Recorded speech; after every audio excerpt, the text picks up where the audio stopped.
This is the city, Shoreview, Minnesota. It's a small town.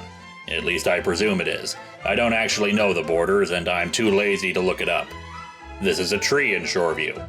It has nothing to do with anything, I just thought it looked kinda pretty. This is a McDonald's. I eat there a lot, which explains my weight. When bad comics need to be ripped and ripped apart, that's where I come in. I carry a badge. It was Monday, April 22nd at 10:01 a.m. It was cold in Shoreview. I was working the day watch on the futon. The boss is Mike Michaud. My partner's name is Poyo. My name's Linkara. We had just gotten the word. A comic about the excellent TV series Dragnet existed. It was my job to find out if it was any good.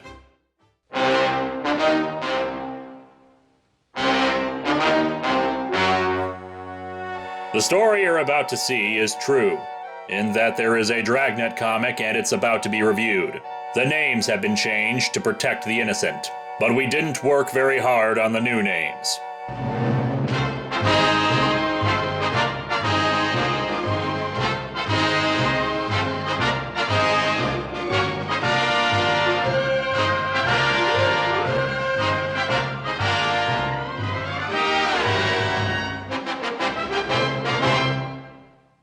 "10:02 a.m. I greeted the audience. Hello and welcome to Atop the Fourth Wall, where bad comics burn. I friggin' love Dragnet. Admittedly, my love is focused on the 1967 series that ran for 4 seasons because that was the one I grew up watching. Thank God for syndication. The great thing about Dragnet, though, is that one series is very similar to another, aside from a few differences here and there. The show began as a radio drama in 1949 thanks to its creator and star Jack Webb, playing the by-the-books, just-the-facts-ma'am detective Joe Friday. Subsequently, just the facts, ma'am is one of those phrases like "play it again, Sam," or "beam me up, Scotty," that people associate with a show or movie but was never actually said. Jack Webb developed the series after being inspired by tales of police procedure and the day-to-day drudgery of police officers, and thought that it could make for compelling drama. As such, with the endorsement of the LAPD, he got real case files and adapted them into episodes. And of course, you have that phrase at the beginning: "The names have been changed to protect the innocent." Screw the guilty, though. We'll string them up real easy. The approach was great and was carried over into the 1951 TV series and its 1967 revival. Unlike a lot of TV series, both versions of the show ended not because of bad ratings, but because Jack Webb decided to move on to other projects. It really showed how much power he had with the series and just how tied in Jack Webb was with it. He was Joe Friday. I never saw the 1989 revival, but the 2003 one was made by Law & Order creator Dick Wolf, who wasn't a bad choice for it. However, Law & Order in my mind was already a spiritual successor to Dragnet with its focus on the procedural elements and less on the personal lives of the detectives, which of course changed over time as the show progressed, but that's a different discussion. And Ed O'Neill as Joe Friday never really clicked with me. He didn't do a bad job, it's just it felt off. Not helped when, in an attempt to boost ratings, they changed it to more of a traditional police drama. It's hard to describe my love for this kind of thing because it's pretty much what it says on the tin. A police procedural where the 2 main officers investigate a crime and solve it. It's very simple and entertaining, especially if it gave Joe Friday a chance to speechify.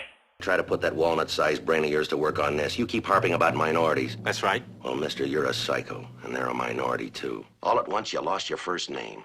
You're a cop, a flatfoot, a bull, a dick, John Law. You're the fuzz, the heat. You're poison, you're trouble, you're bad news. You may sell that jazz to another pothead, but not to somebody who spends most of their time holding some sick kid's head while he vomits and retches sitting on a curbstone at 4 o'clock in the morning. I've dealt with you before, and every time I did, it took me a month to wash off the filth. Underfed kids, beaten kids, molested kids, lost kids, crying kids, homeless kids, hit-and-run kids, broken arm kids, broken leg kids, broken head kids, sick kids, dying kids, dead kids. So don't you con me with your mind expansion slop. I deal with kids every day. I try to clean up the mess that people like you make out of them. I'm the expert here. Let's talk poverty. Most places in the world, that's not a problem. It's a way of life. And rights, they're liable to give you a blank stare because they may not know what you're talking about. Do you have real adventure in your soul, Culver? You better have, because you're going to do time in a prowl car. Oh, it's going to be a thrill a minute when you get an unknown trouble call and hit a backyard at 2 in the morning, never knowing who you'll meet. A kid with a knife, a pillhead with a gun, or 2 ex-cons with nothing to lose. We took a little boy into Central Receiving Hospital yesterday. He was 4 years old. He weighs 8.5 pounds. His parents just haven't bothered to feed him. Now, give me a fast answer to that one. One that'll stop that from ever happening again. 40 hours ago, you confessed what you did to that little girl. That was the truth. Now you sit here and tell us that you didn't understand your rights. That's a lie. Like every hoodlum since Cain up through Capone, you've learned to hide behind some quirk in the law. Mind you, every incarnation of Dragnet has been a product of its time, so occasionally there's something in there that makes you wince. Even homosexuality is praiseworthy. How are you going to fight that? Oh dear. I'd like to think if Jack Webb were alive today, he'd have changed his tune about that. But anyway, the point is, does this mean that there are Dragnet comics? Well, yes and no. While Jack Webb's other series, Adam 12, got itself a comic from our old pals at Gold Key, Dragnet never really got a comic book. What it did get was a newspaper comic strip. And unfortunately, I can't find a lot of information about it or what we have today, a comic that reprints the newspaper strips into a magazine format. I can tell you that this might be the first time on the show we've reviewed an Australian comic, since the publisher, Invincible Press, operated out of Sydney and had its own stable of comics for several years. From what I've been able to glean, like the show, the strips were based on real cases and were either written by Jack Webb, or they at least required his approval. The strips went through at least 3 different artists, apparently because they were having trouble finding someone who could get Jack Webb's likeness down. 10:07 a.m. I dug into Dragnet number 4. The cover is cluttered, though I don't know how much I should hold it against the comic since it's a bunch of reprints of newspaper strips. I don't think selling a reprint was too high a priority. It features some guy's head floating in the corner with a blank and motionless expression on his face as he stares at Joe Friday's LAPD badge. It's possible that the face is supposed to be Joe Friday, but it doesn't look anything like him. There's also a teletype message near the center of the cover, giving a few details about who they're on the lookout for. The who being the people who are standing on a rooftop here, who I presume to be the cops looking down at who I again presume to be 2 gangsters. A good cover tells you a story all in one image. This one forces us to speculate because of the formula of how the show works. Then again, considering this is in comic book form, and that's a green car right there, it's possible Superman is about to lift that thing up and attack them all. The comic is made up of 3 storylines in the comic strip. We open with Joe Friday's narration. It was Thursday, July 16th. It was warm in the city. Due to the warmth, I was going commando in my suit. I did not regret the decision. We were working general assignment out of Hollywood Division. My partner is Frank Smith. The boss is Captain Burt Jones. My name's Friday. Born on a Monday. Joe and Frank are called out to the Hollywood area by a real estate agent. A furnished home he had rented out to 2 people has been completely cleaned out. One of them was a woman, a Mrs. Gates, who was an actress who mostly played extras in films, and we learned that they had also rented a room out to someone who has also disappeared at the same time they had. 4:30 p.m. We put in a call to Hollywood Casting Service to see what information they had on Mrs. Gates. It's a good thing that Hollywood only has 1 casting agency in the entire town. They've been trying to get in touch with her for 3 weeks about work. From what they saw, she shoved off without a word about where she was going. You shove off! The next 2 strips detail the police work, finding out that the renter's name was David Coster, that there were no missing persons reports on them, and no outstanding warrants. Interviewing more people, they discovered that the 3 were always getting into arguments with one another, and investigating the home again reveals that there is fresh gravel in the driveway. The neighbor points out to them that it's strange since there wasn't a need for it to be resurfaced. So Joe and Frank begin the fun process of digging into the gravel to see if something's been hidden underneath it. Naturally, they don't seek permission from the real estate agent because, hey, it was the 50s. Miranda rights didn't even have to be said at this point. Sometime later, they dig deep enough to discover the corpse of Mrs. Gates, though this does make me wonder how long this guy was digging up his own driveway without anybody noticing before he stashed the corpse here. The crime lab discovers the only evidence they can, a rubber glove, though personally I suspect there's more evidence behind this guy's completely wasted speech balloon.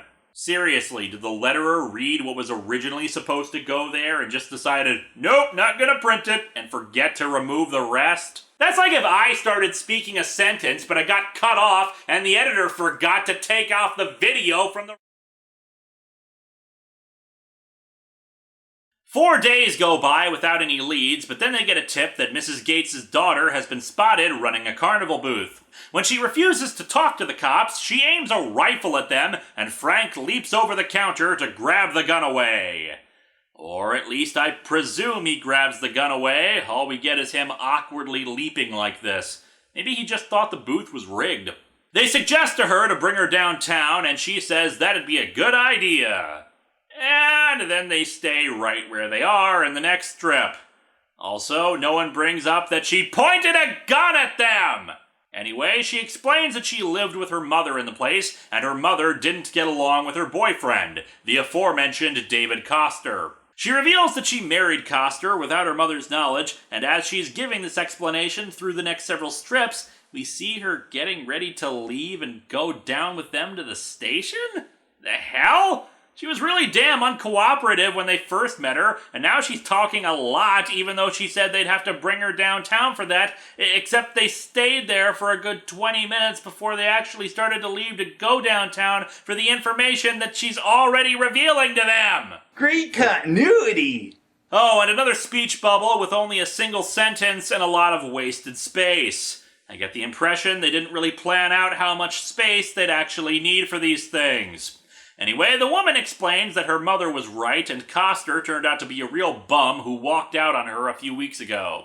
When they show her the rubber glove they found, they reveal that her mother is dead. You say this was found in my mother's grave? Well, ma'am, you could call it a grave, but then the headstone is a license plate.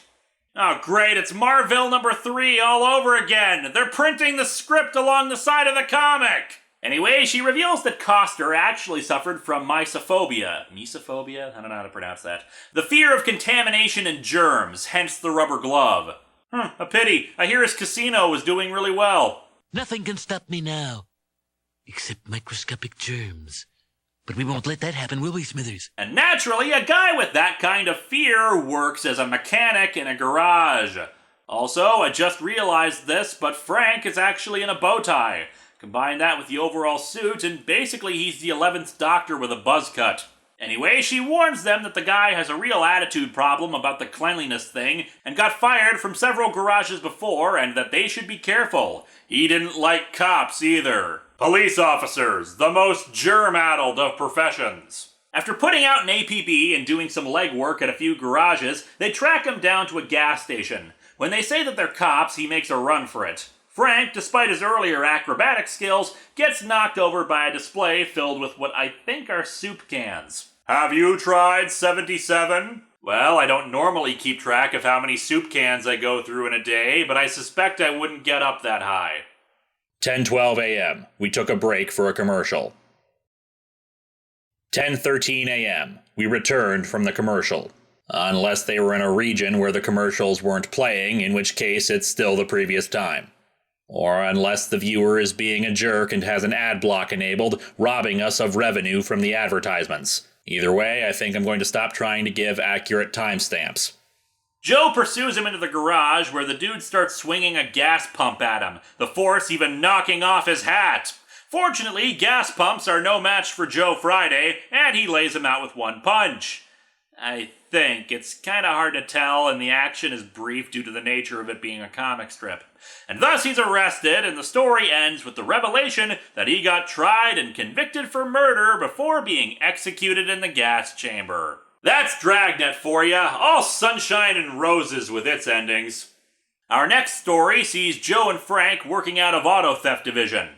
Yeah, since Dragnet covered a wide variety of crimes, Joe was always working out of a different division every week. Continuity is very loose. He and his partner were meant to be everyman police officers, regardless of what division they were working. Or, since this is in comic form, we could just say that every division we look at is a different reboot of Joe Friday. My personal favorite Joe Friday is the post-Zero Hour one, where he was a cyborg. The case involves a man who was approached by a gang of thieves. Guy asked me if I wanted to make a fast buck, told him yes, and he sprang the deal. I went along with him, but I want no part of it now. Punctuation marks only make things more difficult in our fast-paced world, don't you agree? That's a great tie you're wearing. Let's do lunch. Upon closer inspection, there is punctuation on these bits, but they're so tiny as to almost be invisible. I've mentioned before about how comics in these days would have printing problems of not being able to see periods, hence why everyone spoke in exclamation marks, but usually it ends up looking fine anyway. This, though, yeah, perhaps Joe should be investigating the case of the missing punctuation. He wanted to know if I could print up some phony car registrations. You know, pink slips. He wanted the cars fired? He says he's already made the plates, but now doesn't want to be involved. Because it's okay to break the law as long as you change your mind about it. Joe calls Frank and they head over to a bowling alley to wait for the guy. They have the citizen deliver the plates, but then follow after him to try to get to the larger operation. Unfortunately, they get into a traffic accident and lose him, but fortunately got his license plate down. Running the plate through the DMV, they find his address and name, including that he's already done time for Grand Theft Auto before. Which means that he's already got a 2-star rating. Ha! Let's see him try to get his car painted before we intercept him. Unless he uses that cheat code to summon a tank. Unfortunately, he's already moved out of the address and they don't turn up any leads with his former friends and associates. However, a man reports that he suspects that he bought a stolen car, and they confirm that the registration is one of the fakes.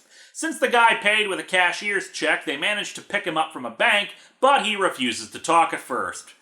And then a few days later, the guy calls them and says he wants to spill the beans. Gotta love how they hold the tension so effectively and throw us all these twists and turns. He talks about the operation, but doesn't know who it is that's in charge. He gives the address to a garage they're operating out of, and they proceed to break into the place through a window. I think the legality of that is a little suspect, but whatever, 1950s. We'll pretend that search warrants hadn't been invented yet either. They find a stolen car, and an old guy who demands that they leave and that their boss will be pissed about their presence. Instead, they just arrest him and put a stakeout on the place, finding the guy who had been at the bowling alley and arresting him. But he's still not the boss. They find the guy who's listed as the owner of the garage, track him down, and then subsequently find him in Desert City smoking a cigar at a bar.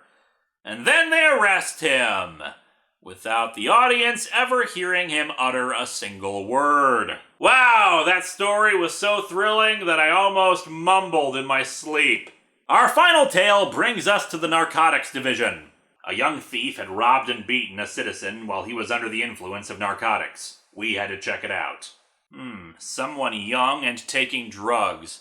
Well, I called Joe Friday in when the new Teen Titans were investigating drugs, so might as well return the favor. Hey, Phil, I have heart medication! Poof! Oh, yeah! Hey, kids, don't take heart medication, because that's a drug. I am the spawn of Satan, and so can you. Okay, guys, now the YMCA pose!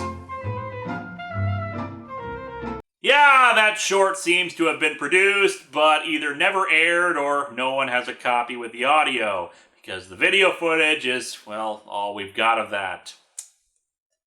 So, yeah, drugs. I hope this has hippies in it. Dragnet was always fun when it had hippies. Reality, man, reality. I could see the center of the earth. Purple flame down there, the pilot light. Anyway, they picked up a kid who beat up a drugstore owner, but now the kid is going through withdrawal and wants to confess. Can you tell us anything about where you've been getting the H? Well, I got my first H from a hologram's forehead. He gives them the info, but warns them that they'd better take it easy. If the drug dealers realize that they're cops, they'll kill them. 4:30 p.m. We talked with Captain Carl Shy. It was decided that our best chance of breaking up the narcotics ring would be for me to go underground. I wasn't sure exactly how dressing up like a groundhog would help, but anything for the department. They find the spot where the drugs are being peddled, and Joe immediately finds the pusher. What kind of business did you have in mind? Thought maybe I could make a connection for some Mary. Mary? Pfft, that doesn't sound like a drug name. Joe, tell him you're after some China Cat.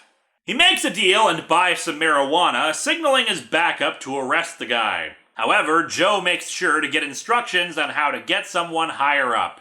Just ask for Jimi Hendrix. Jimi Hendrix associated with drug use? What a twist! Actually, this does make me wonder if the comic strip was altered in some way or if it's just a colossal coincidence. The newspaper strip ended in 1955. Jimi Hendrix would have been 13 years old.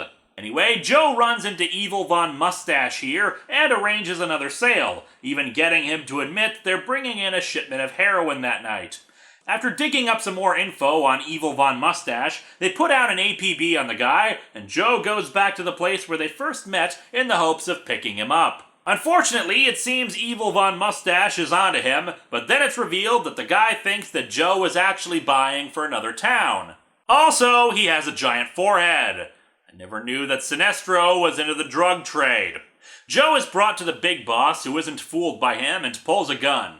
However, in a much better action scene than before, Joe manages to disarm the guy and knock him on his ass as the rest of the cops arrive. Unfortunately, they can't find the drugs, but then Evil Von Mustache decides to betray his boss, for really no reason, and show them where the drugs are. They pull out a toolbox and reveal that the heroin is rolled up in the sandpaper, while his stash of marijuana is in the seats of his car. You'd never have got me if it hadn't been for him. Would have gotten away with it too if it hadn't been for you nosy drug pushers normally under my command. That's where I made the mistake. You made it before then. Huh? You should have learned to use these the right way.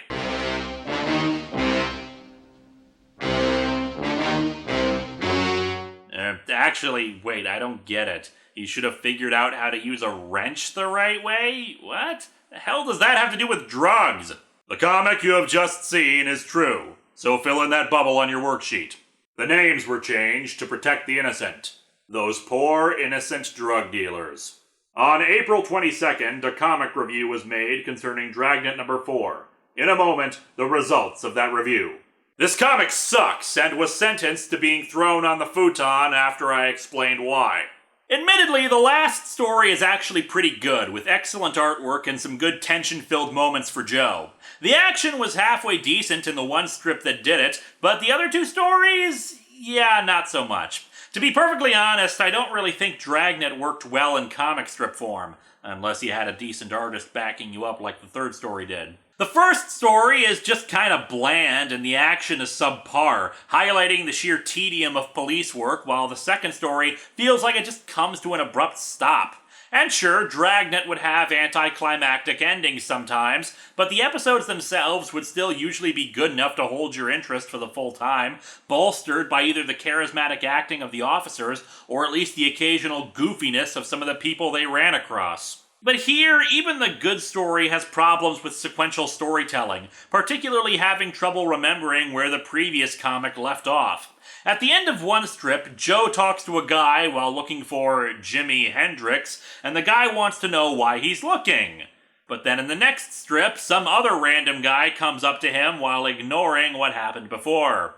Action doesn't really work very well in this format either. There's just not a lot of space to make it work unless you're really talented at it. And even then, because this was a daily comic strip, it's easy to forget details or keep up the excitement of an action scene when you have 24 hours between the start of the action and the end of it.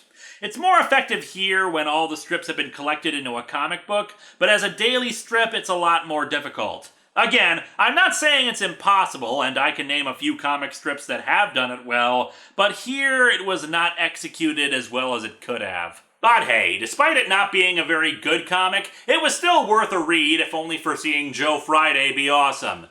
If a bit nonsensical when it comes to wrenches and drugs.